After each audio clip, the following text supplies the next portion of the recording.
Dati ka ng regalo ni Mang Pekin Ruben. Apa?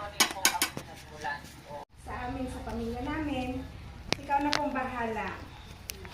Give it back to you everything, Lord. And we thank you, Lord, for another 1 year for Ruby. May you continue to bless her, give her a good health throughout her journey here in your creation. Especially the love that you always pour on us, so Lord. May that love, Lord, remain share to each other and share to those persons we meet in our life. We also thank you, Lord, for this food that you give us today. May you bless them, Lord. Give us, thank you for all the blessings that you always pour on us, so Lord. Thank you for the love, the gift of life, the gift of sharing to each other. The gift Dati ka